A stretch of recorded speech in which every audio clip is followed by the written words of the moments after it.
Hi പ്രിയമുള്ള സുഹൃത്തുക്കളെ, ലോകത്ത് സാമ്പത്തിക അസമത്വം വർദ്ധിക്കുകയാണ് എന്ന് അന്താരാഷ്ട്ര അവകാശ സംഘടനയായ ഓക്സ്ഫാം പറയുന്നു.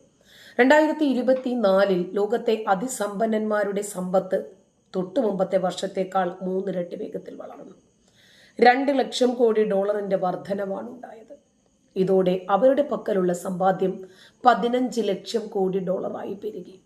അതേസമയം ദാരിദ്ര്യരേഖയ്ക്ക് താഴെയുള്ളവരുടെ പ്രതിദിനം $6.5 അതായത് 560 രൂപ വരുമാനമുള്ള ആളുകൾ ഒരു ദിവസം അവരുടെ സമ്പത്തിൽ 1990 മുതൽ കാര്യമായിട്ടുള്ള മാറ്റമുണ്ടായിട്ടില്ല. 2024 ലോകത്തെ അതിസമ്പന്നന്മാരായ 10 പേരുടെ സമ്പത്ത് ഒരു ദിവസം ശരാശരി $10 കോടി കൂടിയത്.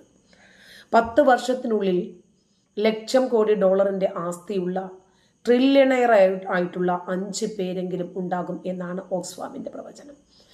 യൂറോപ്പിലെ അതിസമ്പന്നരുടെ സമ്പത്തിന്റെ വലിയ ഭാഗവും കോളനിവൽക്കരണത്തിലൂടെ ലഭിച്ചതും ദാരിദ്ര്യ രാജ്യങ്ങളെ ചൂഷണം ചെയ്തുണ്ടാക്കിയതുമാണ്. മുൻ കൊളോണിയൽ ശക്തികൾ ഭൂതകാലത്ത് ചെയ്ത ദോഷകരമായ പ്രവൃത്തികൾ നഷ്ടപരിഹാരം നൽകി പരിഹരിക്കണമെന്നാണ് സംഘടനയുടെ നിർദ്ദേശം.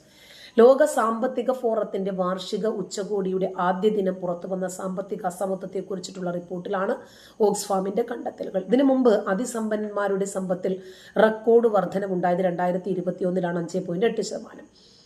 ഒരാഴ്ച 4 എന്ന കണക്കിൽ 2024 204 സഹസ്ര കോടീശ്വരന്മാർ അതായത് ബില്യണയർ പുതിയതായി ലോകത്തുണ്ടായി. അതിൽ 41 പേർ ഏഷ്യയിലാണ്. 2024 ഏഷ്യയിലെ അതിസമ്പന്നരുടെ സമ്പത്തിൽ 29,900 കോടി ഡോളറിന്റെ വർധനമുണ്ടായി.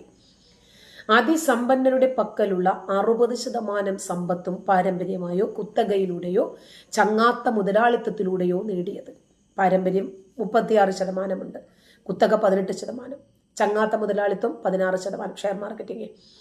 അതിസമ്പന്നരുടെ എണ്ണം 2024 2769, 2023 2565. മൊത്തം സമ്പത്തിന്റെ 63% വികസിത രാജ്യങ്ങളിൽ, ശതകോടീശ്വരരിൽ 68% ഈ രാജ്യങ്ങളിലാണ്. ഇന്ത്യയിൽ നിന്ന് ബ്രിട്ടൻ കവർന്നതിന്റെ പകുതി 10% കയ്യിൽ. ഇന്ത്യയെ കോളനിയാക്കി വെച്ചിരുന്ന കാലത്ത് 1765 1900 ഇടയിൽ ബ്രിട്ടൻ ഇവിടെ വന്ന് 64.82 ലക്ഷം കോടി ഡോളറിന്റെ സമ്പത്ത് കവർന്നു. ഇതാണ് ഓക്സ്ഫാം പറയുന്നത്. ഇതിന്റെ പകുതി ബ്രിട്ടനിലെ അതിസമ്പന്നരിൽ 10% കയ്യിലാണെന്നും ഓക്സ്ഫാമിന്റെ റിപ്പോർട്ടിൽ പറയുന്നു.